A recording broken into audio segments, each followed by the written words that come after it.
শান্তি। আজ 18 জানুয়ারি 2025 পিতাশ্রীজির পুণ্য স্মৃতি দিবসে প্রাতকালে শোনানোর জন্য বাপদাদার মধুর অমূল্য মহাবাক্য। ওম শান্তি।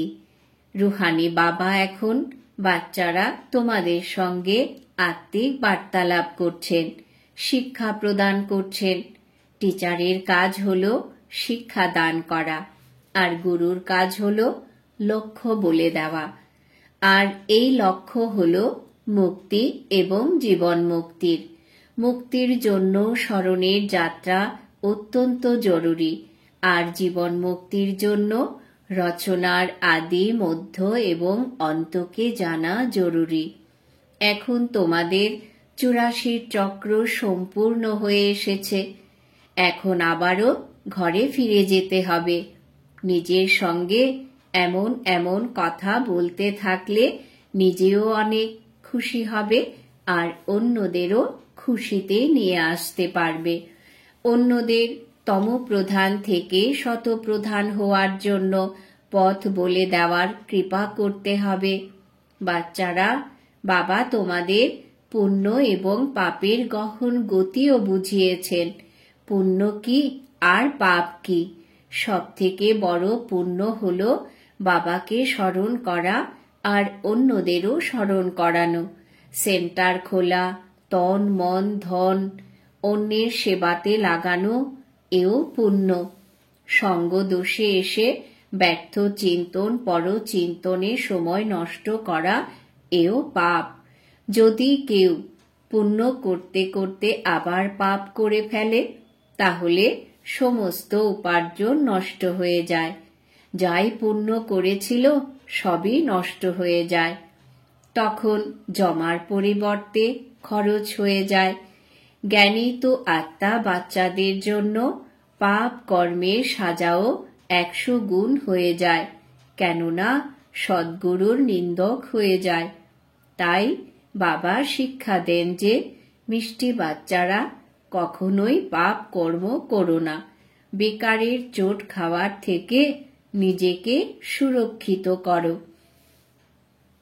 বাবার যেমন বাচ্চাদের প্রতি লাভ রয়েছে, তাই তার দয়াও হয়। বাবা তার অনুভব শোনান যে যখন একান্তে বসেন, তখন প্রথমে অনন্য বাচ্চাদের কথা তার স্মরণে আসে। সে বিদেশেই থাকুক বা যেখানেই থাকুন না কেন, কোনো ভালো বাচ্চা যদি শরীর ত্যাগ করে, তখন তার আত্মাকে স্মরণ করেও তিনি সার্চ লাইট অর্থাৎ সকাশ দেন। এ কথা তোমরাই জানো যে এখানে 2টি বাতি আছে। এই 2 লাইট একত্রিত। এই 2 হলো জোরদার লাইট। ভোরের সময় খুব সুন্দর, তাই স্নান করে একান্তে চলে যাওয়া উচিত। অন্তরে খুব খুশিও থাকা উচিত।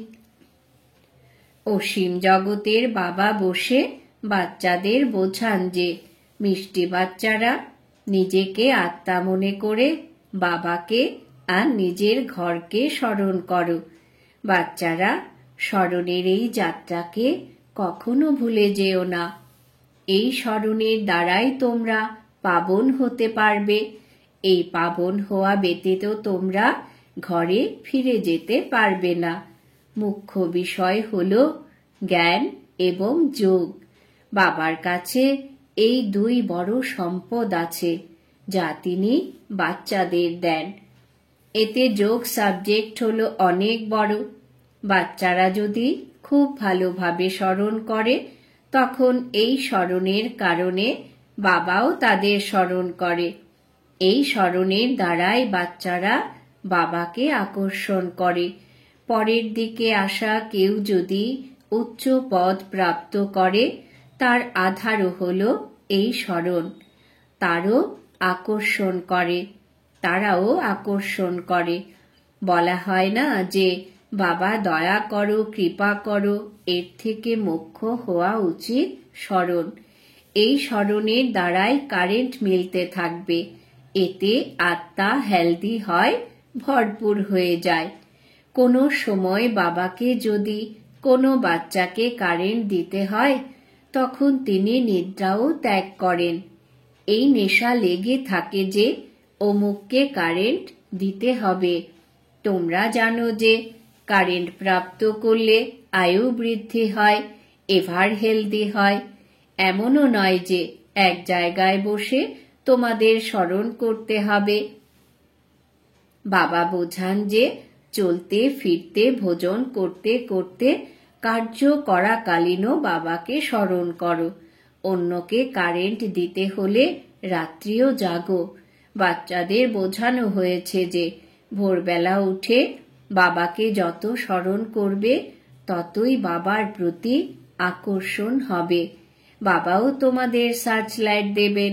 আত্মাকে স্মরণ করা অর্থাৎ সার্চ লাইট দেওয়া।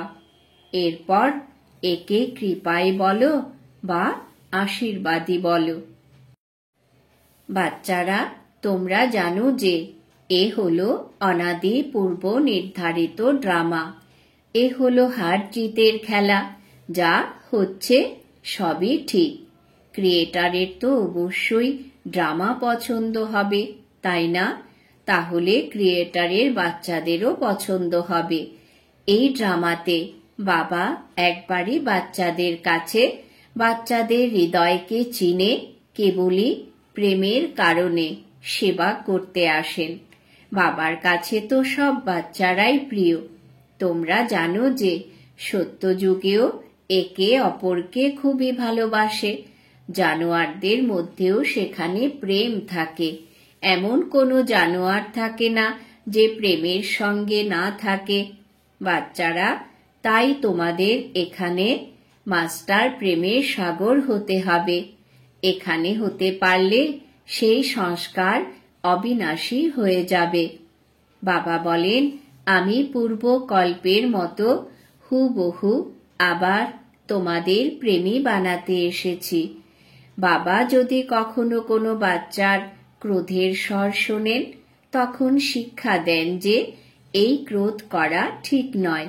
এতে তোমরাও দুঃখী হবে, অন্যদেরও তোমরা দুঃখী করবে।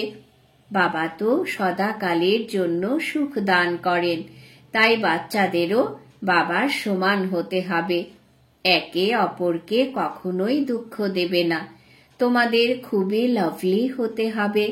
লাভলি বাবাকে যদি খুবই ভালোবেসে স্মরণ করো তাহলে নিজেরও কল্যাণ, সঙ্গে অন্যদেরও কল্যাণ করবে। এখন বিশ্বের মালিক তোমাদের কাছে অতিথি হয়ে এসেছেন। বাচ্চারা, তোমাদের সহযোগেই এই বিশ্বের কল্যাণ হবে। তোমাদের মতো রুহানি বাচ্চাদের যেমন বাবাকে অতি প্রিয় মনে হয়, তেমনি বাবার কাছেও তোমাদের মতো রুহানি বাচ্চারা অতি প্রিয়। কেননা তোমরাই শ্রীমতে চলে সমগ্র বিশ্বের কল্যাণ করবে। এখন তোমরা এখানে অর্থাৎ ঈশ্বরীয় পরিবারে বসে আছো। বাবা তোমাদের সম্মুখে বসে আছেন। তোমার কাছেই খাবো, তোমার কাছেই বসবো। তোমরা জানো যে শিব বাবা এনার মধ্যে এসে বলেন যে, মিষ্টি বাচ্চারা, দেহ সহ দেহের সর্ব সম্বন্ধ ভুলে মামে কম স্মরণ করো। এ হলো তোমাদের অন্তিম জন্ম। এই পুরনো দুনিয়া, পুরনো দেহ শেষ হয়ে যাবে। কথায় বলে, আমি মরলে দুনিয়া আমার কাছেও মৃত। পুরুষার্থের জন্যে হলো সঙ্গমেই এই অল্প সময়। বাচ্চারা জিজ্ঞাসা করে, বাবা এই পাঠ কতদিন চলবে? যতক্ষণ না দৈবী রাজধানী স্থাপন হয় তিনি শোনাতে থাকবেন। তারপর তোমরা নতুন দুনিয়াতে ট্রান্সফার হয়ে যাবে। বাবা কত নিরহংকারিতার সঙ্গে তোমাদের মতো বাচ্চাদের সেবা করেন। বাচ্চারা, তোমাদেরও তাই এমন সেবা করা উচিত। তোমাদের শ্রীমত অনুসারে চলা উচিত। কোথাও যদি নিজের মত স্থাপন করো তাহলে ভাগ্যে গণ্ডি লেগে যাবে। তোমরা হলে ব্রাহ্মণ, ঈশ্বরীয় সন্তান। ব্রহ্মার সন্তান, ভাই বোন, ঈশ্বরীয় পুত্র পৌত্রী, তার থেকে তোমরা উত্তরাধিকার প্রাপ্ত করছো। তোমরা যত পুরুষার্থ করবে তত পদ প্রাপ্ত করবে। এতে সাক্ষী অবস্থায় থাকার খুবই প্রয়োজন। বাবার প্রথম নির্দেশ হল অশরীরী ভব, দেহি অভিমানী ভব। নিজেকে আত্মা মনে করে আমাকে অর্থাৎ বাবাকে স্মরণ করো। তখনই যে খাদ লেগে রয়েছে তা দূর হয়ে যাবে। তোমরা প্রকৃত সোনা হয়ে যাবে।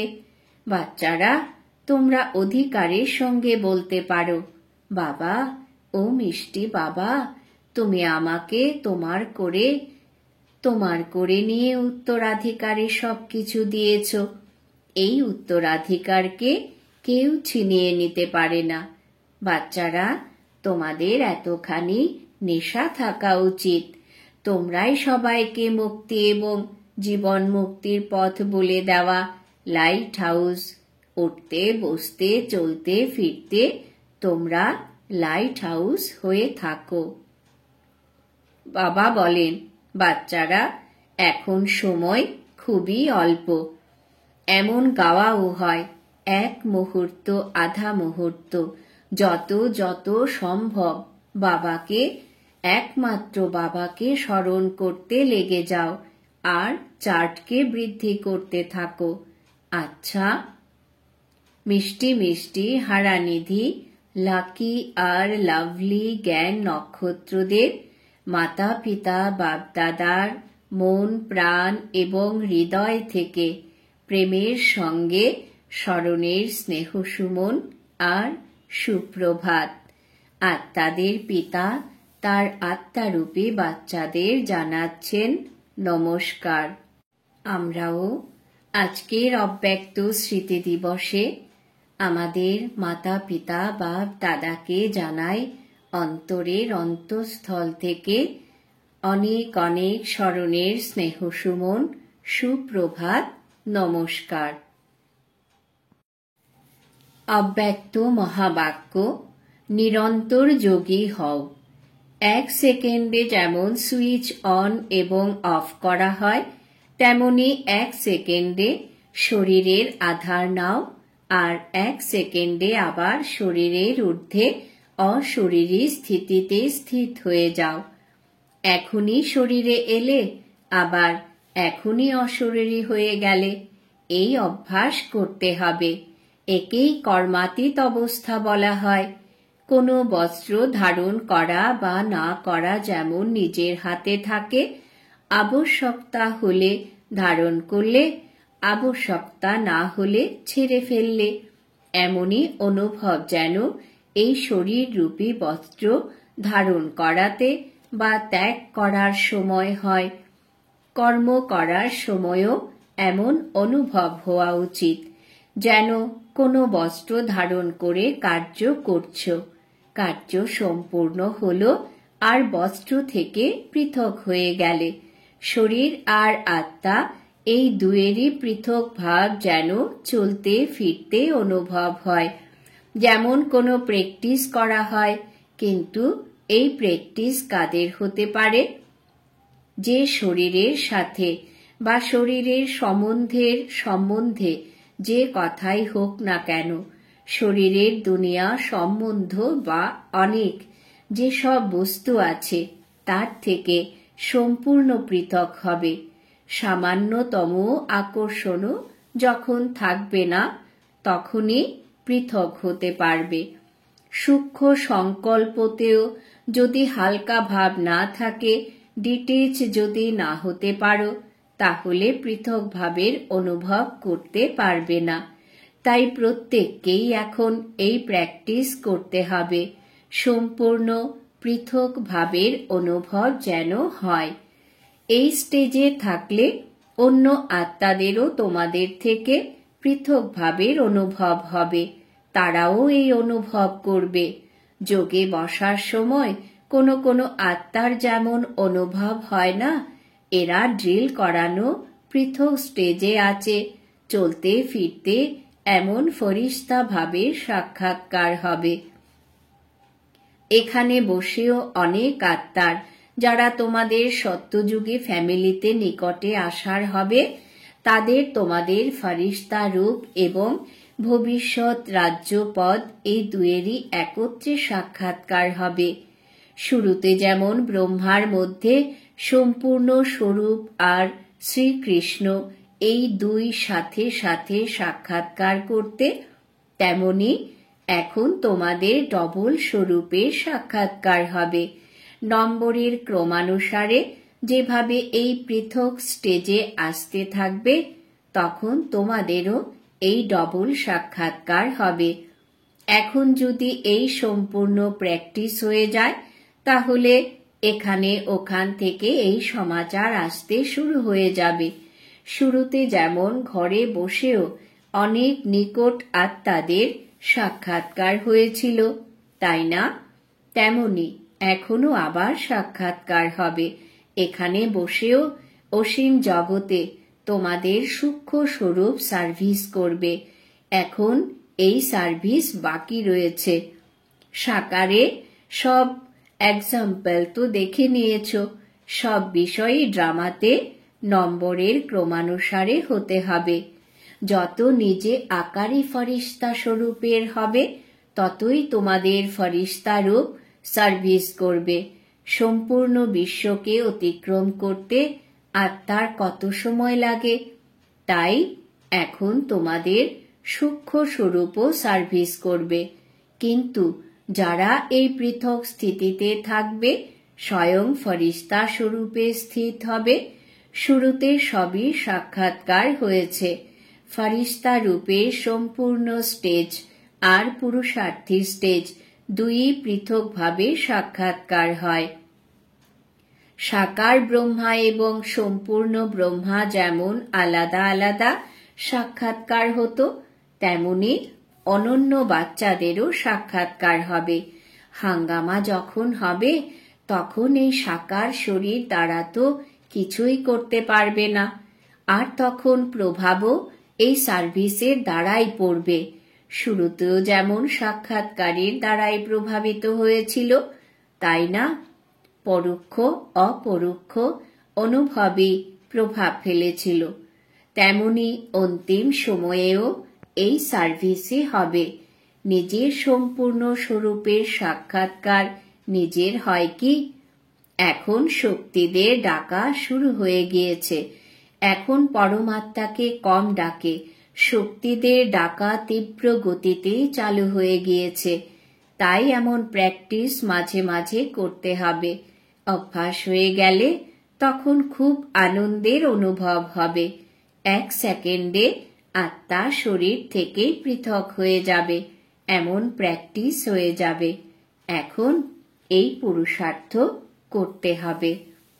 বর্তমান সময় মনন শক্তির দ্বারা আত্মাকে সর্বশক্তিতে পূর্ণ করার আবশ্যকতা।